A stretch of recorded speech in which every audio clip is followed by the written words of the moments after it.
Hola, buenas tardes hermanos, bienvenidos a este culto este culto especial porque hoy conmemoramos a nuestro Señor Jesucristo que dio la vida para el perdón de nuestros pecados y lo reconocemos. Pues dice la palabra de Dios en Hebreos 12:2, puestos los ojos en Jesús, el autor y consumador de la fe, el cual por el gozo puesto delante de él sufrió la cruz, menospreciando el oprobio y se sentó a la derecha del trono de Dios. Amén. Y es porque hoy sabemos que está sentado a la derecha de nuestro Dios Padre. Agradecemos ese hermoso sacrificio que otorgó por nosotros y hoy en muestra de ese amor que Él nos tuvo, nosotros le damos este día hoy, reconociéndolo y adorándole y recordando ese hermoso sacrificio. Así es que hermanos, pues demos paso a nuestro pastor para que pueda darnos las palabras del día de hoy.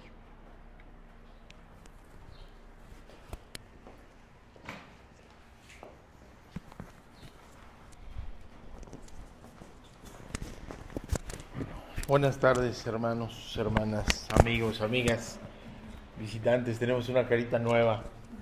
Qué bendición. ¿Se quiere presentar? A ver, platíquenos. Buenas tardes, mi nombre es Angie, la abuela Ángeles Portillo.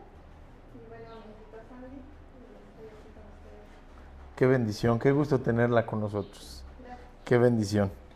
Y bueno, todos los demás pues somos de casa, así que le damos una calurosa bienvenida en el amor de Cristo. Sea usted bienvenida y pues saludémonos unos a los otros también en esta forma en que nos ha dejado la pandemia, ¿verdad? Saludarnos de lejecitos sin tanto. Bien dijo Caro, es una conmemoración, es muy diferente a una celebración. En una conmemoración, ¿qué hacemos? Recordamos. ¿Y qué estamos recordando? Estamos recordando el sacrificio vicario de Cristo en la cruz del Calvario. ¿Qué es un sacrificio vicario? Porque luego lo hemos escuchado, ¿verdad? Que alguien se atribuye el título de ser vicario de Cristo y es pues verdaderamente blasfemo. Un sacrificio vicario es que alguien está sustituyendo. Y el sacrificio de Cristo es vicario porque quienes merecíamos estar en esa cruz del Calvario por ser pecadores, somos nosotros.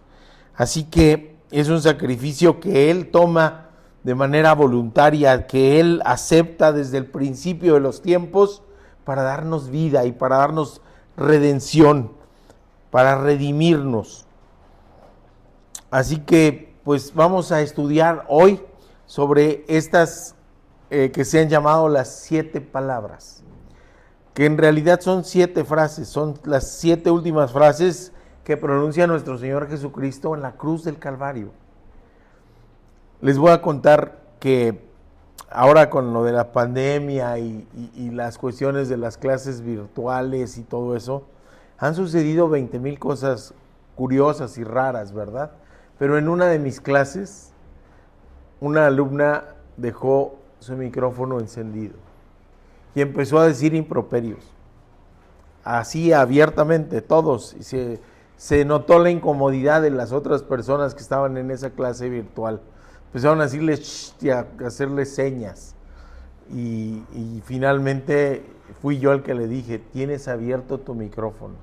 Fue cuando ella percibió que todos habíamos escuchado eso. Era una indisciplina seria y tuve que hacer un reporte. Cuando el coordinador de esa sede me preguntaba si lo consideraba yo grave, le dije que sí, no porque no me las supiera. Es más, cuando inconverso, no porque no las dijera, ¿verdad? Sino que lo consideraba grave por algo que viene en la misma palabra de Dios, que es de la llenura del corazón, habla la boca. Y nada más cierto que en estas 7 palabras. El Señor nos está hablando, nos está queriendo enseñar a través de estas palabras de qué estaba lleno su corazón, qué había en ese corazón hermoso, precioso de nuestro Señor Jesucristo, ahí en medio del más cruel de los castigos al que alguien podía ser sometido. era quizás lógico pensar que en el corazón de Cristo podría haber dolor, podrá haber desilusión, podría haber decepción, podría haber incluso rencor. Incluso si pensamos en un corazón humano, deseos de venganza o de revancha, ¿verdad? Me están haciendo, les voy a hacer. Pero no, el Todopoderoso entregaba voluntariamente su vida. No solo por obediencia, no solo por obediencia, aunque sí había obediencia en su acción. No solo por ejemplo, aunque sí constituye, por supuesto, un ejemplo para todos nosotros. No solamente por fidelidad a su propio nombre, a su propia esencia, porque Dios es fiel y Él es Dios encarnado y hay que cumplir las promesas y cumplir las profecías. Sí, todo eso es ejemplo, es fiel, es obediencia, pero ¿saben qué lo contuvo y lo mantuvo en la cruz del Calvario? El amor. El amor a usted, a ti, a mí. El amor incluso a aquellos que le estaban dañando. ¿Sí? El amor a las criaturas. El amor a su creación, a esta humanidad caída que no tenía posibilidad de reconciliarse con el Padre si no era por su muerte en la cruz del Calvario. Y es que el dueño y el creador del universo no nos necesita, tiene todo, pero sabe que nosotros sí lo necesitamos a Él. Así que por amor se encarnó, sabe de nuestra necedad, sabe de nuestra naturaleza pecaminosa, sabe de nuestra infidelidad, y junto al Padre Creador en el principio de los tiempos, conciben y coinciden en que la única vía y la única posibilidad de que nosotros regresáramos con Él y con Él era viniendo por nosotros. Ninguno puede ir al Padre por su propia voluntad, no por mérito propio, no por obras. Tuvo que encarnarse y venir por nosotros. Así que nos dice la misma palabra de Dios, la paga del pecado es la muerte. Y no puede haber redención sin pagar el costo. Alguien tenía que pagar por el pecado de la humanidad. Por sus pecados, por mis pecados, por nuestros pecados. ¿Y cómo podíamos pagar nuestra pecaminosidad? Al Padre. Es grandioso, es grandísimo, es eterno. Y lo que nosotros podríamos pagar era así chiquitito. Ni aún sumando lo que puede pagar uno, más otro, más otro, más otro, más otro, alcanzábamos a pagar lo que hemos agraviado a través del pecado a nuestro Padre. Así que el que tenía que pagar para quedar a mano, tenía que dar un costo del mismo tamaño que el pecado, para quedar a la par. Por lo tanto, ningún hombre, ninguna mujer podía pagar por todos, sino Dios mismo. Por eso se encarna. Y dice esto en Hebreos 7:27, creo que está más adelante. Esto lo hizo una vez y para siempre. Así que encontramos hoy que en Filipinas se flagelan de a de veras. Encontramos que se clavan espinas de a de veras. Encontramos que se crucifican de a de veras. Encontramos gente que va de rodillas queriendo que sus pecados sean perdonados. Y Él nos dice, no, de una vez y para siempre esto está pagado. De una vez y para siempre pagó Él. Y nos dice Hebreos 10:10, en esa voluntad somos santificados mediante la ofrenda del cuerpo de Jesucristo, hecho una vez y para siempre. Así que Él vino a pagar. Y entonces nos deja ver así completo el tamaño de su corazón y de qué está lleno su corazón. Solamente una vez en toda la Escritura nos hablan de cómo es el corazón de Cristo. Y Él lo demuestra en su aprehensión, en su tortura, en su martirio. Él lo conoce y Él demuestra que lo que Él dijo es real. Él nos dice: tomad mi yugo sobre vosotros y aprended de mí, que soy manso y humilde de corazón, y hallaréis descanso para vuestras almas. Así que esa mansedumbre, lejos de ser un defecto, es una grandísima bendición para la humanidad. Y así se muestra en esas horas. De verdad dice y está cumpliendo lo que Él dijo: soy manso y humilde. Así que en ese corazón manso, humilde y pletórico de amor es que salen estas 7 palabras. Y ahí en medio, clavado en la cruz, agonizante, sabía que de esto íbamos a hablar por toda la eternidad. Así que busca enseñarnos, ahí clavado en la cruz, darnos enseñanza.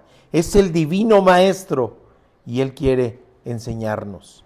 Así que vamos a estudiar estas palabras para ver qué nos quiere enseñar nuestro Señor Jesucristo ahí en la cruz del Calvario. Primera palabra, mis lentes, de favor.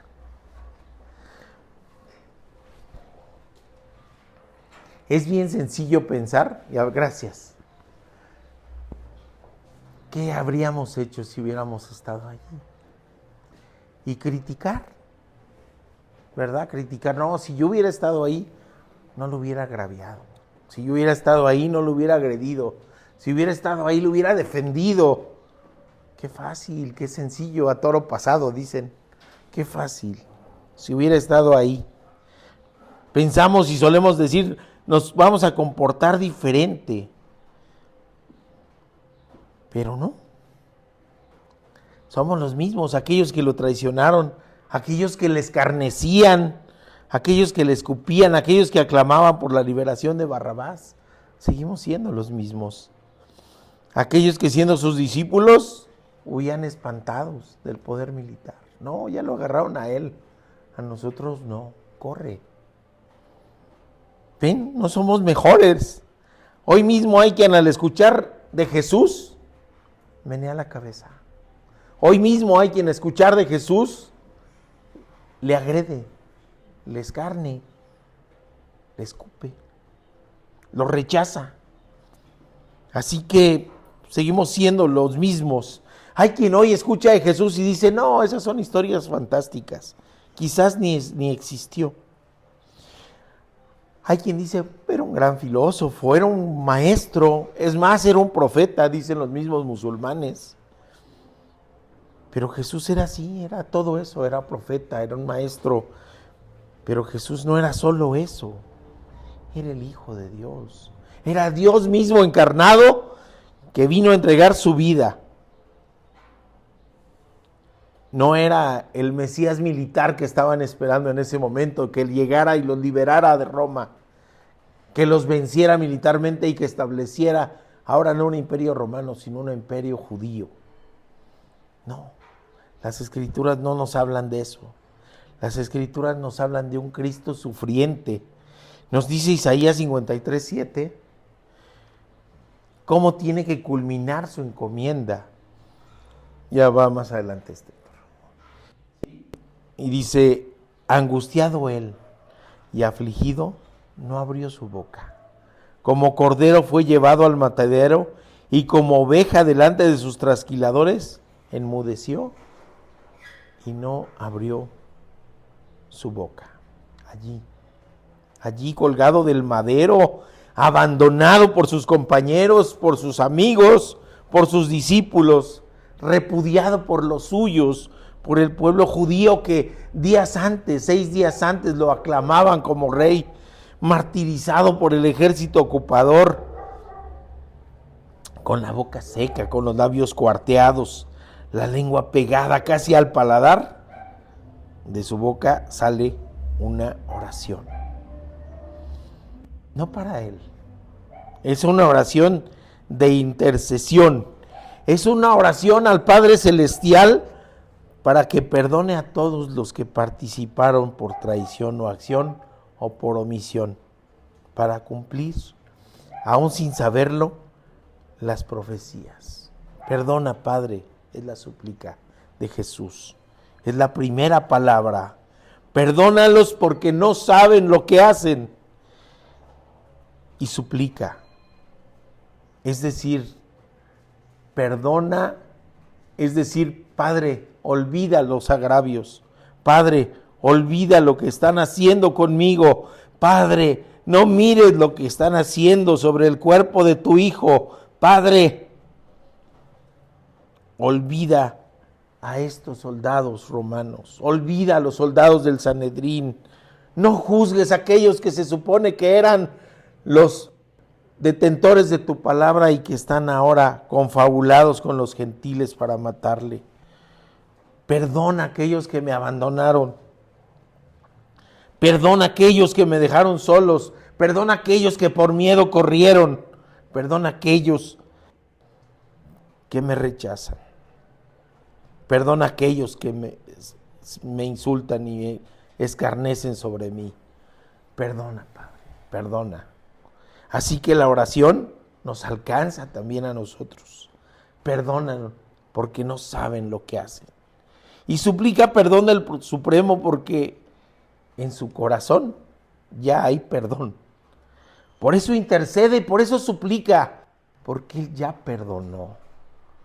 Y el perdón que pide no es para Él, sino para los demás, incluyéndonos.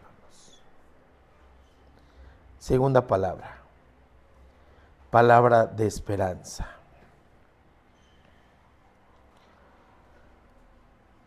Yo te aseguro que hoy estarás conmigo en el paraíso. Lucas 23:43. Dos malhechores. Y esto quiero que se lleven la enseñanza bien clarita, bien clarita. Para aquellos que dicen que la salvación es por obras. ¿Sí? Dos malhechores, crucificados, uno a cada lado de él. Ellos habían buscado de lejos a Jesús, le habían escuchado seguramente. Quizás eran ladrones, quizás su Dios era el dinero, quizás su Dios era las riquezas materiales, quizás, fíjense, eran patriotas. Quizás estaban buscando la liberación terrenal de su pueblo y a lo mejor sí robaban, pero al imperio o a los publicanos que consideraban traidores a su pueblo. A lo mejor asesinaban, pero en nombre de la liberación. La cosa es que eran malhechores porque estaban haciendo mal, ¿sí? ¿Y por qué estaban haciendo mal? Porque estaban lejos de Jesús. Tenían una noción de Él, de algo que habían escuchado de Él, quizás le habían oído predicar, quizás le habían visto hacer milagros, señales, nos dice Juan, que eran señales, pero tenían una noción lejana de Él. Es decir, buscaban hacer las cosas a su manera, así como esa canción que dice a mi manera, ¿verdad? Y que pues no es a la manera de Dios, sino a la manera de cada quien. Es más, pensaban que a lo mejor estaban haciendo el bien a través de sus acciones. Así que eran dos malhechores. Los evangelios no nos hablan de nombres, aunque en lo popular aparecen por ahí dos, ¿verdad? Pero están en los apócrifos, en los que no son del canon. Y bien nos pueden representar ambos. ¿Qué hace uno? Igual lo insulta, igual lo denigra, igual lo degrada. Está compartiendo el destino con él, pero eso no le impide insultarle. Eso no le impide sumarse a los demás para rechazarlo. Quizás nos representen como humanidad o como una parte de la humanidad. ¿Y qué hace el otro? Allí compartiendo su destino, sabiendo que la muerte era inminente para ambos, en una cosa absolutamente ilógica, le dice: le dice que no se olvide de él cuando vaya a su reino. Que no se olvide de él. Parecía ilógico, pero es lo que está pidiendo. ¿Cómo le puedo pedir a un hombre moribundo que está junto a mí que no me olvide cuando venga a su reino? Está haciendo una confesión de fe. Y es la enseñanza que quiero que se lleven para aquellos que dicen que la salvación es por obras, ¿sí? Este ladrón llega al paraíso y le dicen: oye, ¿tú vienes de familia cristiana? No. Oye, ¿a qué iglesia ibas? A ninguna. ¿De qué doctrina eres? De ninguna. Entonces, ¿qué estás haciendo en el paraíso? Tú no podrías estar aquí. ¿Sí me explico? ¿Y qué les dice él? Yo estoy aquí porque en mi último momento le creí.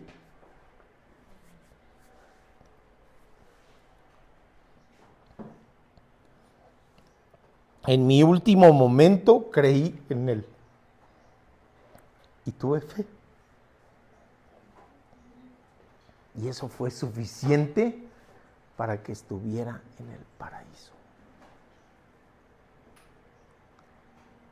Esa es la esperanza que tenemos con aquellos que amamos y que ya no están, que en el último momento hayan entregado la vida con Cristo. Pero si hay alguien que murió y que manifestó su fe en Cristo, estemos tranquilos, está con Cristo. Porque yo sí le creo, así como Él le creyó, debemos de creerle. Él nos dijo: hoy estarás en el paraíso. Gracias, hija. Hoy estarás en el paraíso. ¿Sí? Y sí le creo. Así que podemos ver ese contraste. No es por obras, es por fe, pero una fe puesta en la persona adecuada, que es Cristo Jesús. Mientras haya vida, tenemos esperanza. Y lógicamente, si entregamos nuestra vida antes, se tiene que notar. No es por obras, pero es con obras. Una fe en acción es una fe que nos permita mostrar sin palabras a quién le creímos y en quién creemos, en Cristo Jesús. Así podemos ver ese contraste en Lucas 23 del 39 al 41. Le puse mal una letrita. Dice: unos de los malhechores estaban colgados e injuriaba: tú eres el Cristo, sálvate a ti mismo y a nosotros. Respondiendo el otro, le reprendió: ¿ni aún tú temes a Dios? Está hablando de que Jesús es Dios. Y estando en la misma condenación, nosotros a la verdad justamente padecemos, porque recibimos lo que merecieron nuestros hechos, mas ningún mal ha hecho. El que no pecó, el inocente, el único justo, está allí clavado. Y este hombre está diciendo: creo en ti y sé que eres el justo y sé que eres Dios. Y la respuesta es una hermosa promesa. Le dice a Jesús: acuérdate de mí cuando vengas en tu reino. Eso dice el hombre moribundo, crucificado ahí al centro, al torturado. Parece que los otros no fueron torturados, pero Jesús sí. El escarnecido, el injuriado, el difamado, el calumniado, el inocente con quien compartía los momentos finales de su vida. Y entonces parecía una tremenda insensatez decir eso. Era algo ilógico con la visión humana y un despropósito. Pero en esta súplica le está confesando la fe. El que cree en Él como su Salvador, el que cree en Él como Rey y soberano, el que cree que con Jesús la muerte no es el final de todo, es una súplica que nos muestra que en ese malhechor había fe. Y la respuesta es preciosa, esta segunda palabra. No le dijo al final de los tiempos, no le dijo después de que muera el último, no le dijo dentro de los siglos, le dijo hoy estarás conmigo en el paraíso. Y yo le creo. Y yo invito a que todos le creamos con esa convicción. No importa las circunstancias, no importa lo que estemos pasando, si podemos pasar las pruebas y los problemas en medio de la fe que este hombre manifestó muriendo, entonces podemos estar seguros que estaremos con Cristo en el paraíso. Escuchemos a Dani.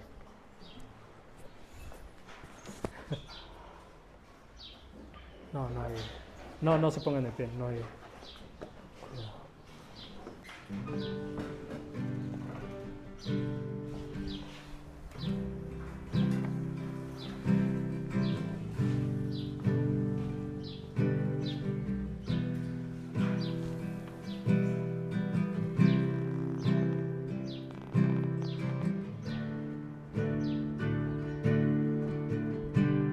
En profunda soledad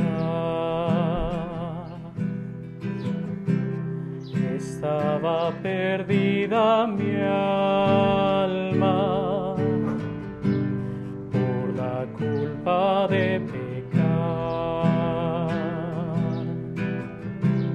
Mi ser no encontraba calma y en mi último momento su palabra me dio aliento, pues sus ojos me brindaron el perdón y él me dijo a mí: porque hoy estarás conmigo en mi jardín. Yo te digo que el dolor y el temor para siempre terminarán, porque hoy estarás conmigo. En mi oscuro caminar, tan pesado y tan sombrío, sin embargo hacia el final vi una luz en el camino, solo un paso del abismo. Mi vida encontró sentido, sus palabras alumbraron mi existir y él me dijo a mí: porque hoy estarás conmigo en mi jardín. Yo te digo que el dolor y el temor para siempre terminarán, porque hoy estarás conmigo.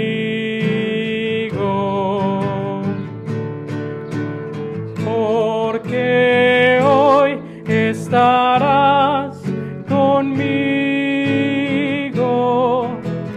en mi jardín. Yo te digo que el dolor y el temor para siempre terminarán, porque hoy estarás conmigo. Él me miró con tanto amor, me rescató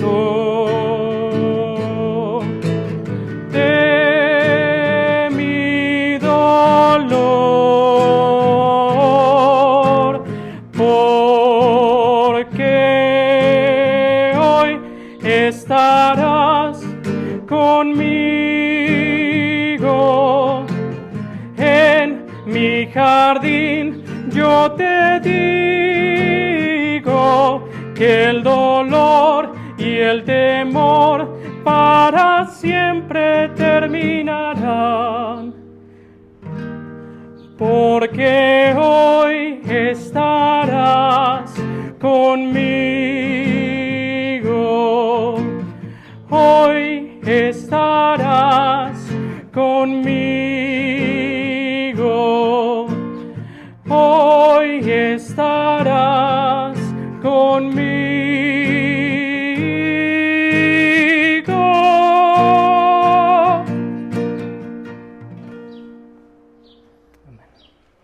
Amén. Hermanos y hermanas, palabra de consuelo. Fíjense de qué cosas tan hermosas estaba lleno el corazón de nuestro Señor Jesucristo, allí, en la cruz, prácticamente abandonado por todos. Los discípulos se habían ido, ellos eran del norte de Palestina, y se les notaba. Decían, mira, van Galileos. Yo me imagino que es como aquí en la República Mexicana, ¿verdad? Que vemos norteños ahí con su sombrero y el acento, algo se les notaba, dice, este es del norte. Algo se les notaba a ellos que decían en Jerusalén, son galileos. Así que eran distinguibles del resto de las personas que estaban en Jerusalén. Y habían aprendido a Jesús. Y los querían aprender a ellos y matarlos también. Así que en esa lógica humana parecía que ese reino del que hablaba no se iba a concretar. Había habido muchísimos crucificados antes. La crucifixión se guardaba para aquellos que consideraban peligrosos para el Imperio Romano, aquellos que se levantaban en contra. Así que lo acusaban de haberse promulgado rey. Y todos los seguidores de él huyeron, se escondieron. Había miedo, había desesperanza. No los juzguemos demasiado, porque muy probablemente haríamos lo mismo ahora. Pero había un pequeño remanente, allí fiel, ahí se mantuvieron con él. Así que imaginémoslo colgado del madero, solo, con dolor seguramente en su alma y dolor en su cuerpo, molido a golpes, y de repente voltea hacia abajo y ve a la mujer de la cual nació. Seguramente aquella que lo cuidó, aquella que lo atendió, aquella que le llevó de la mano en sus primeros pasos, seguramente aquella que le consoló cuando sufrió alguna caída, aquella que había sido su compañera después de la muerte de José, el padre terrenal, aquella que había asumido él el papel de ser el proveedor de la casa, por ser el primogénito. Ahora imaginemos el dolor de ella como madre, ver a su hijo ahí clavado. Y en el corazón de Jesús lleno de amor, lejos de pensar en él mismo, piensa en esa mujer. Y se refiere a ella así, con esa palabra, mujer. Ya lo ha hecho antes. Ya lo ha hecho antes en las bodas de Canaán. Le dice, mujer, todavía no es mi tiempo. Pero ahora le dice, mujer, este es mi tiempo. Este es el tiempo por el que estuve encarnado aquí. Así que la ve llena de dolor. Y la ve sola, la ve susceptible. Así que la ve ahora sí entregada a él. Había resistencia inicial en María y en sus hermanos. Pero después se incorporó a ese grupo de mujeres y de hombres que le seguían, un segundo círculo. No eran solamente los 12, después de los 12 había otros más que nos dice que le servían cuando estaban en Galilea, que le acompañaban y que le habían acompañado a Judea, que allí estaban ahí. Estaba María y estaba uno solo de los discípulos, el más joven. el más pequeño, aquel que se recargaba en su regazo, el discípulo amado. El más joven era el que se había mantenido ahí con ellos. Y nos dice el Evangelio de Juan 19:25, estaban junto a la cruz de Jesús, su madre, la hermana de su madre, María, mujer de Cleofas, y María Magdalena. No es en vano que hayan sido mujeres, no es casualidad. Y después lo vamos a ver también con mayor detalle el domingo. Pero la mayoría de aquellos que acuden a una iglesia son mujeres. La mayoría de las personas que se preocupan por lo espiritual de los hijos son mujeres. No es casualidad que estén ahí. Pero Jesús detecta no solamente la cercanía física, sino también la filial. Es decir, estaban sintonizados, estaban unidos en una sola creencia y en una sola fe en Él. En ese momento los otros hermanos de Jesús no lo estaban. ¿En qué momento se convirtieron? No lo sabemos. ¿En qué momento aquellos que mencionan la misma palabra de Dios, Jacobo, o también llamado Santiago, se convierte? Parece que fue después, encontrándose con Jesús resucitado. ¿En qué momento Judas, el más menor, se convierte? No lo sabemos. Pero lo lleva a escribir un libro en la Biblia, el de Judas, al final. Es un hermano del Señor. Pero con Jesús vivo, no le creían. No le creían. Pero María después se incorpora a ese grupo, a ese núcleo de gente. Y parece que había mayor posibilidad de que tuviera cuidados con los discípulos que con aquellos hermanos que lo habían rechazado a él. Fíjense la importancia del amor fraterno en una iglesia. Hay personas que han sido rechazadas por su familia, por su fe. Hay personas que son encarnecidas, que son ninguneadas, que son vituperadas, que son insultadas por su fe. ¿Y en dónde encuentran refugio? En los hermanos en la fe. Y eso es lo que Dios está pensando, lo que Jesús tiene en su mente en ese momento. Madre, está sola. No sé dónde estén mis hermanos en la carne, pero sí sé dónde está este discípulo que se le está jugando estando aquí. Y sé que vas a ser bien atendida. Y a ese discípulo joven también le está diciendo, ella vale la pena como madre. ¿Se dan cuenta? Está pensando en el consuelo de uno y del otro. Él, que necesita consuelo, está pensando en el consuelo de los demás. De eso está lleno el corazón de Jesús. Quizás había una preocupación legítima. Sabemos que la mujer era en esa sociedad algo menor. Y la viuda todavía más, era el eslabón más débil en la sociedad judía. Así que le está pidiendo, no para él, sino para María y para el consuelo también del discípulo amado. El más joven, el que necesitaba más cuidados, el que necesitaba más consejos, pero también aquel que nos deja un evangelio precioso, diferente. Es Juan. Es el evangelio de Juan. Nos está enseñando ahora sí la importancia del amor en acción entre los creyentes. Solo hay consuelo si hay acompañamiento. Y ese acompañamiento solo es efectivo si es en torno a Cristo y a su palabra. Cuarta palabra. Palabra de angustia y soledad. Dios mío, ¿por qué me has abandonado? O en arameo, Elí, Elí, lama sabactani. Jesús sabe que va a morir,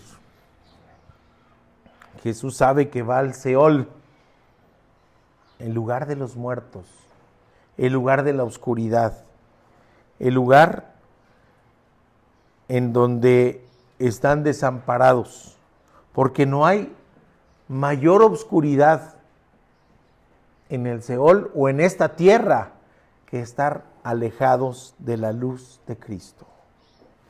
No hay mayor soledad, no hay mayor frío, no hay mayor desamparo que estar alejados de Dios.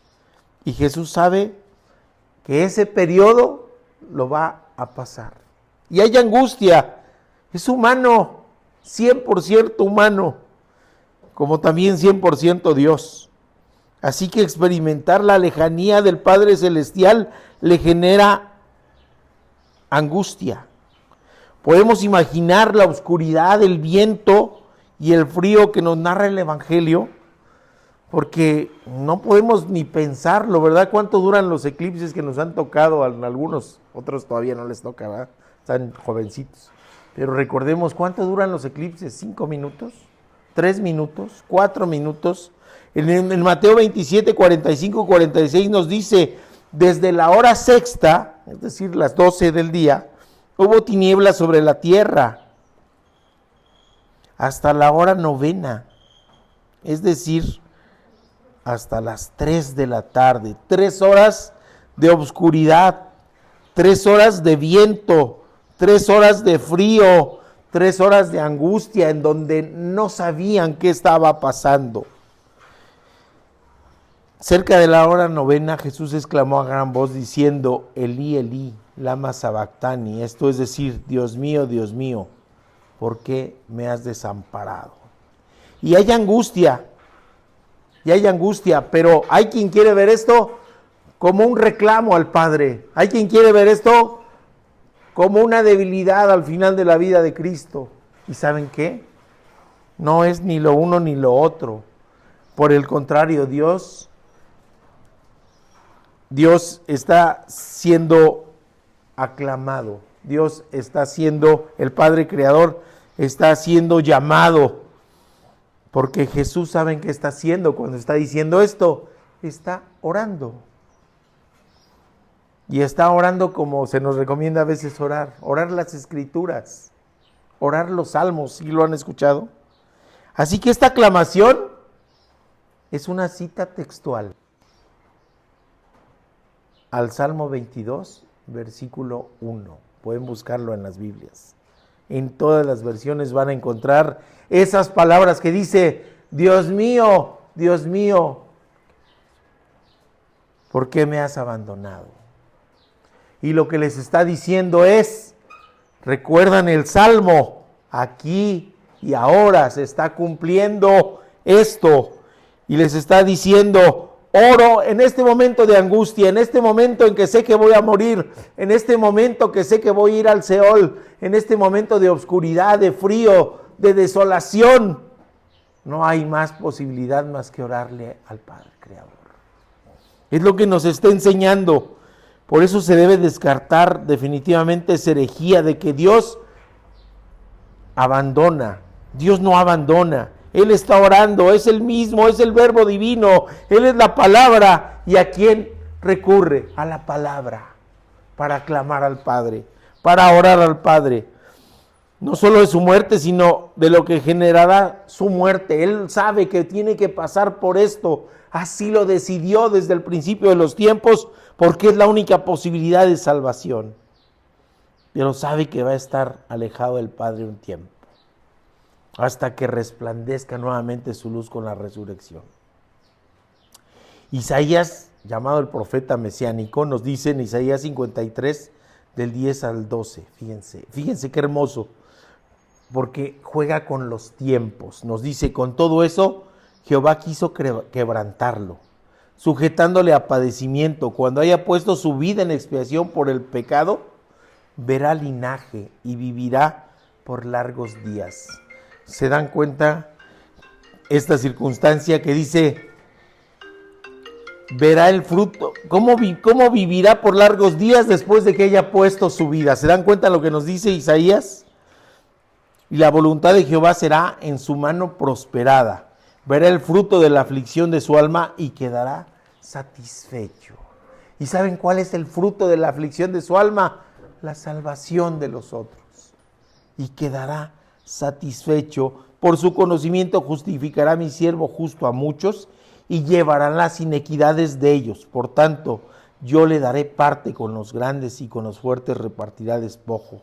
Por cuanto derramó su vida hasta la muerte y fue contado con los pecadores, habiendo él llevado el pecado de muchos y orado por los transgresores. ¿Se dan cuenta? Qué hermosa palabra. El que muere vivirá. El que muere verá satisfecho el fruto de su muerte. Y allí está orando por los transgresores. Así que Isaías nos dice siglos antes lo que está ocurriendo. Y Jesús es sostenido en la cruz del Calvario por amor, principalmente por amor a todos nosotros. Así que 3 días estará en la oscuridad y después, Él lo había prometido, regresará a la vida. 5ª palabra, palabra de necesidad. Tengo sed. Juan 19:28. Una de las herejías que ya existían desde el primer siglo era lo del gnosticismo. Lo estudiamos cuando estábamos predicando sobre Filipenses, que negaba la humanidad de Cristo. Decían, si Cristo camina en la arena no deja huellas. Cristo no puede sentir dolor, no puede sentir frío, no puede sentir nada.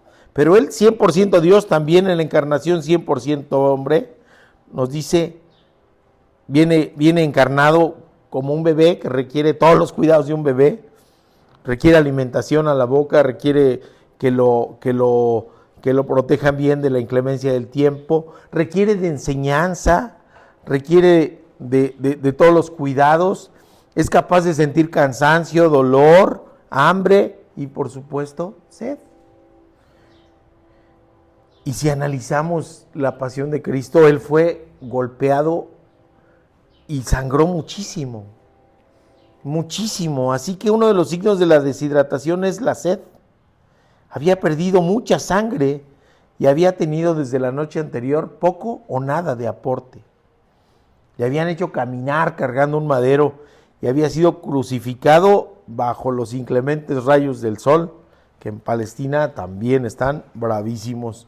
Así que tener sed era algo absolutamente lógico. Mostraba de esa manera Jesús su humanidad.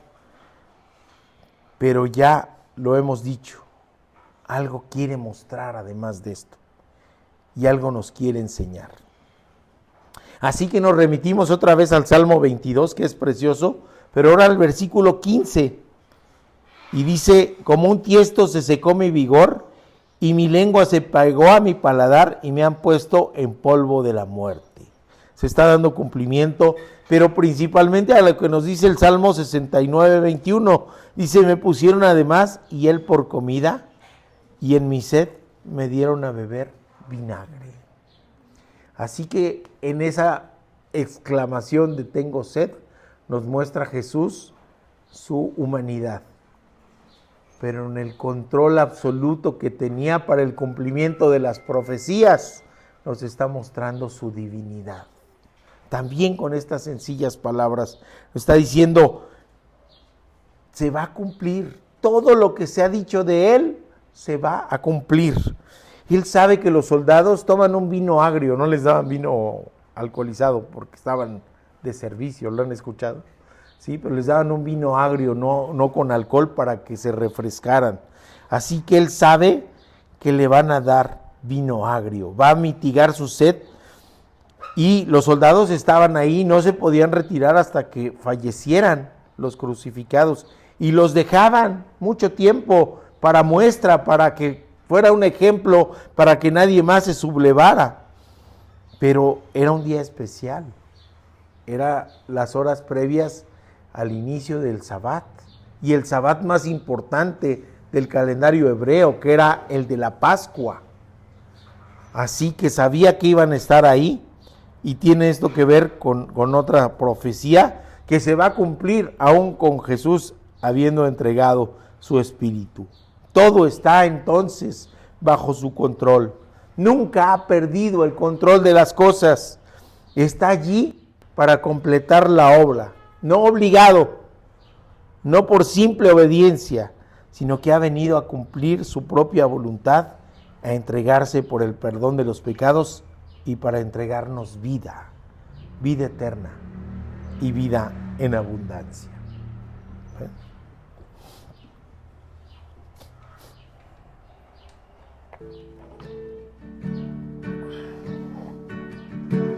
Yo no merezco tu amor. Soy una oveja que escapó.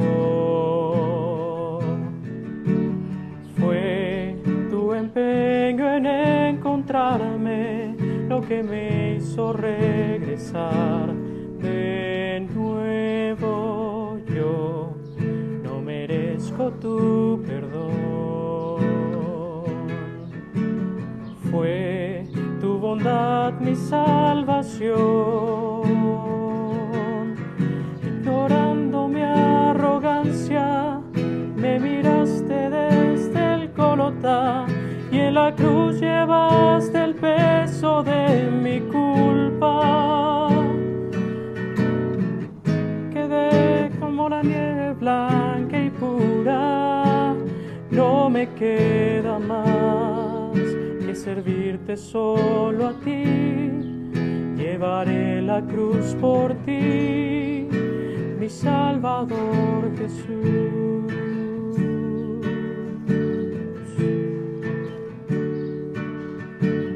Yo no merezco tu amor.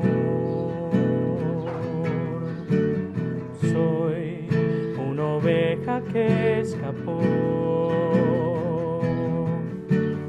Fue tu empeño en encontrarme lo que me hizo regresar de nuevo. Yo no merezco tu perdón. Fue tu bondad mi salvación. Ignorando mi arrogancia, me miraste desde el Gólgota y en la cruz llevaste el peso de mi culpa. Yo quedé como la nieve blanca y pura, no me queda más que servirte solo a ti. Llevaré la cruz por ti, mi Salvador, y en la cruz llevaste el peso de mi culpa. Y yo me quedé como la nieve blanca y pura, no me queda más que servirte solo a ti. Llevaré la cruz por ti, mi Salvador Jesús.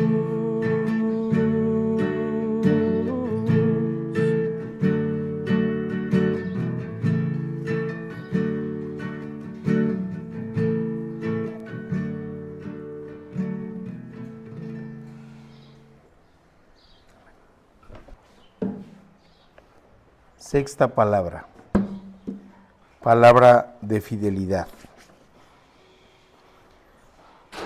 Después de pronunciar las palabras anteriores, se han cumplido todas y cada una de las profecías que se hablaban de él en el Antiguo Testamento.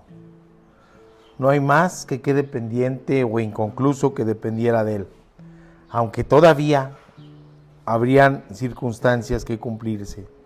El versículo completo nos dice en Juan 19:30, cuando Jesús hubo tomado el vinagre, dijo, consumado es, y habiendo inclinado la cabeza, entregó el espíritu. Teleilion es la palabra en griego, que quiere decir misión cumplida.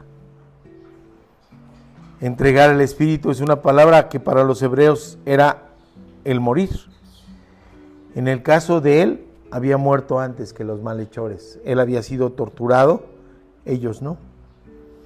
Así que Les decía yo, era el Sabbat más importante del calendario judío, y ellos querían que los cuerpos fueran retirados antes del atardecer de ese viernes. La muerte por crucifixión viene por asfixia, se muere por asfixia, se fatigan los músculos respiratorios. En el caso de Jesús, con la tortura y la pérdida de sangre y todo lo que fue sometido, murió antes de que realizaran con él lo que realizaban con los crucificados cuando tardaban mucho en morir, para que no pudieran tener soporte en sus piernas y todo dependiera del peso sobre sus brazos y murieran más pronto. Les pegaban con un martillo para romperles las piernas.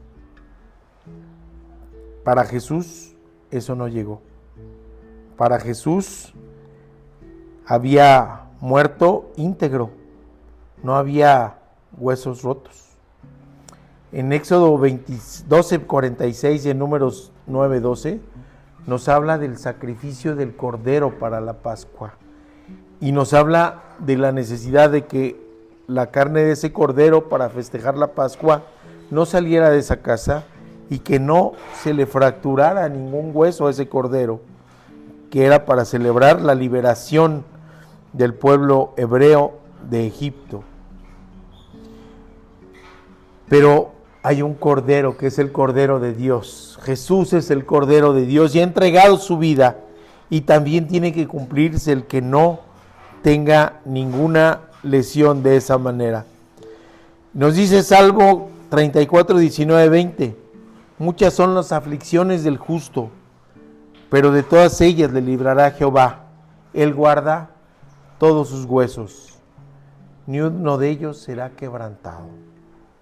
Así que muere, incluso ya ha entregado su espíritu, se cumple esta profecía: ninguno de sus huesos será quebrantado. Pero los guardias, les decía yo, que tienen que asegurarse que mueran. Ellos sí van y rompen las piernas de los malhechores. Y cuando llegan con Jesús dicen: ya no es necesario, ya murió. Pero para asegurarse, traspasan su tórax. Traspasan su tórax y nos dicen que se derramó agua y sangre, seguramente salpicando a los que estaban debajo de él. Es líquido acumulado en su tórax.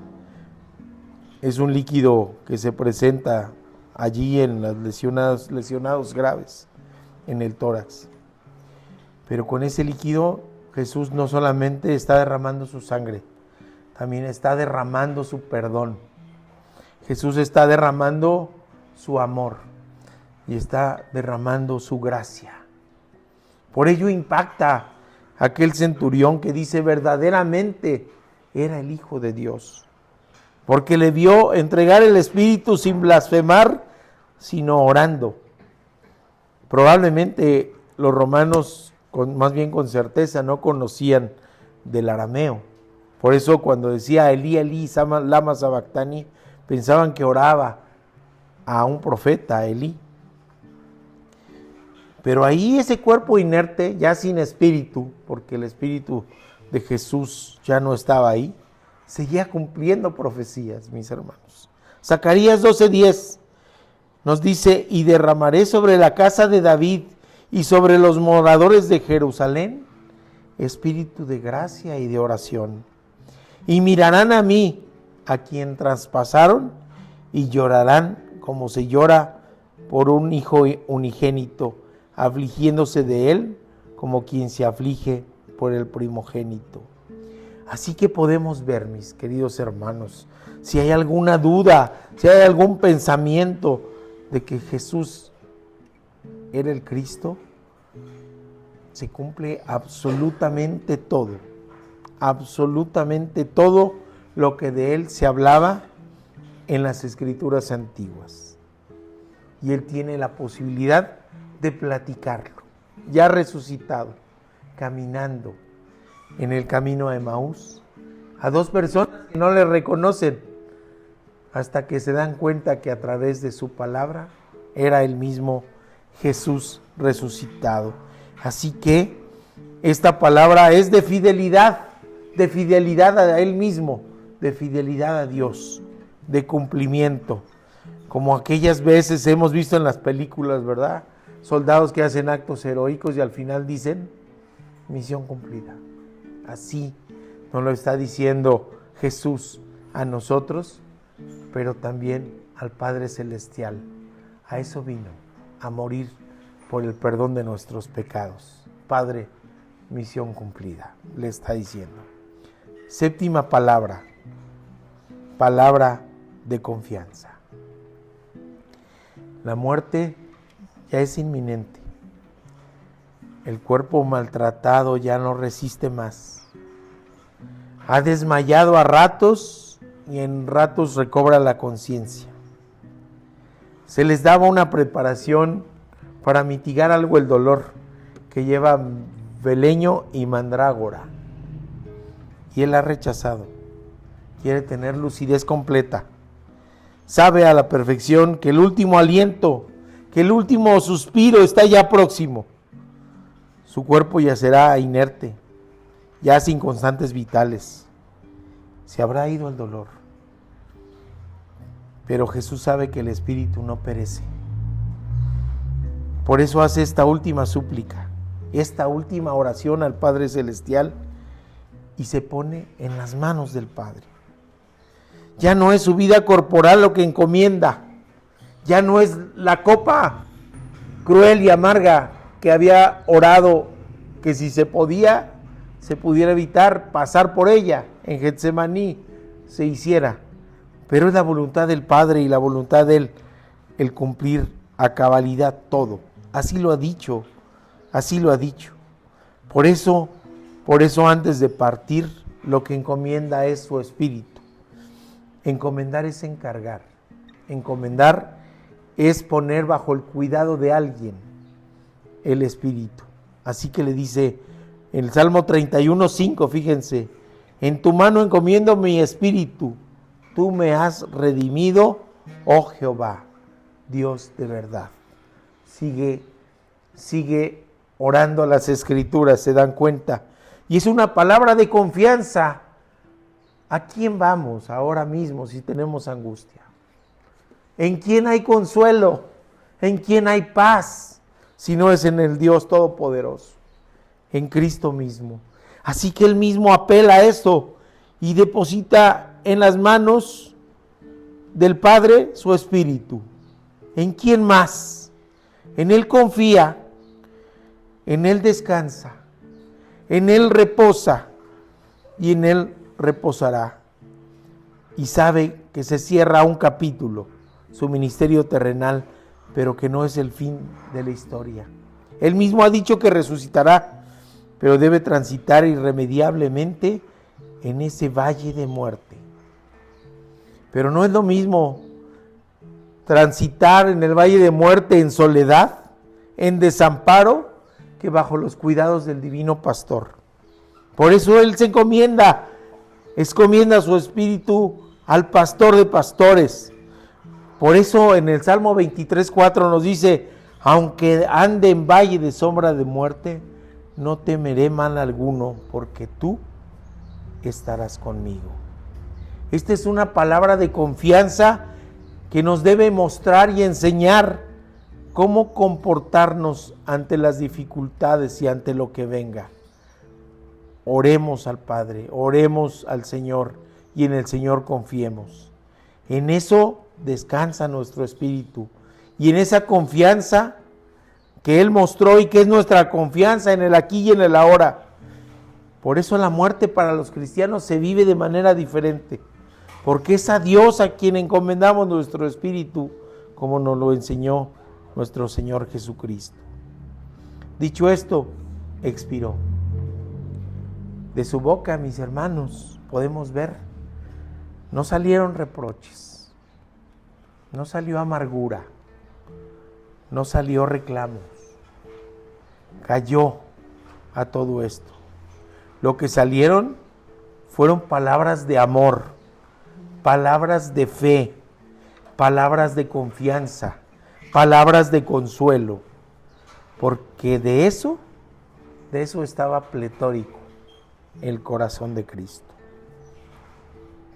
Así que nos muestra en los hechos que vivía y moría cumpliendo lo que decía.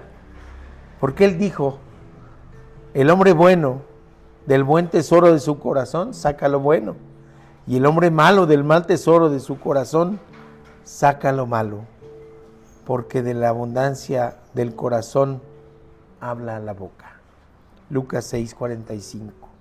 Y podemos ver que lo que más abundaba en el corazón de Cristo para ustedes, para todos nosotros, para aquellos de ese tiempo y también para nosotros en la actualidad y para los que vendrán, es amor, perdón, paz y consuelo. De eso nos hablan estas palabras, de la llenura del corazón y de lo que tiene para darnos a nosotros. ¿Tienes?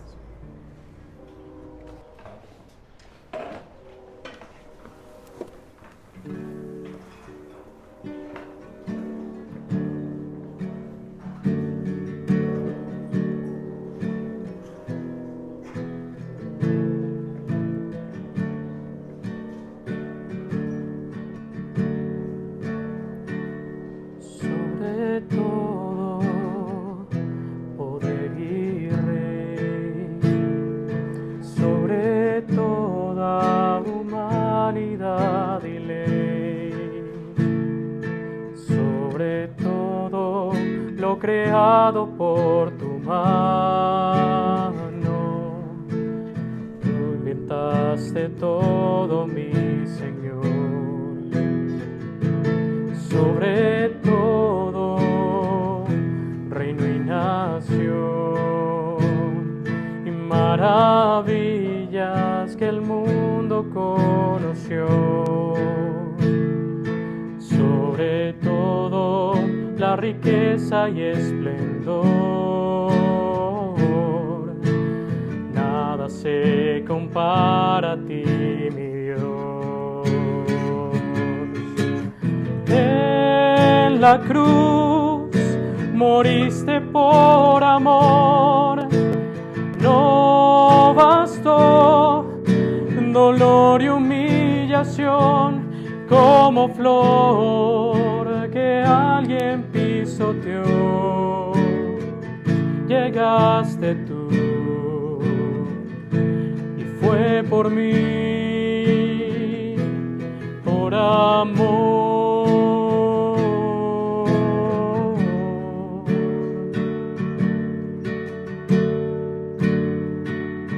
Sobre todo poder y rey, sobre toda humanidad y ley, sobre todo lo creado por tu mano,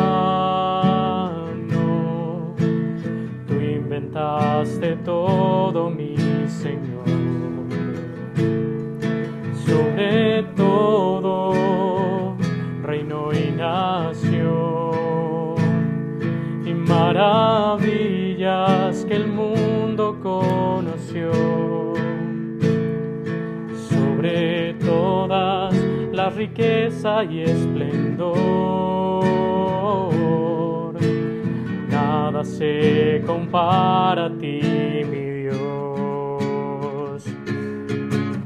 En la cruz moriste por amor, no bastó dolor y humillación, como flor que alguien pisoteó.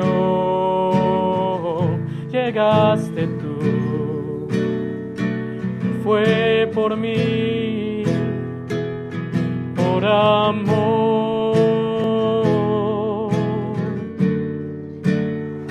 Llegaste tú, fue por mí, por amor,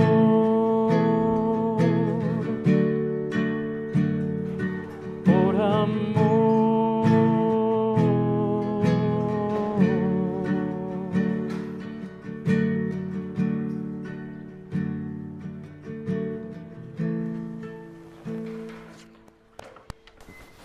pues pongámonos de pie, mis hermanitos, vamos a despedirnos con nuestro texto lema,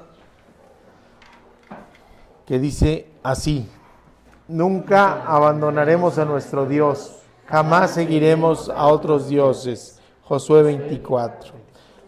Llenémonos gozosos, nuestros oídos, nuestra mente y nuestro corazón, de lo que Jesús nos compartió en la cruz del Calvario, de su amor, de su gracia, de su perdón, de su fidelidad, de su paz. Que Dios les bendiga, mis queridos hermanos.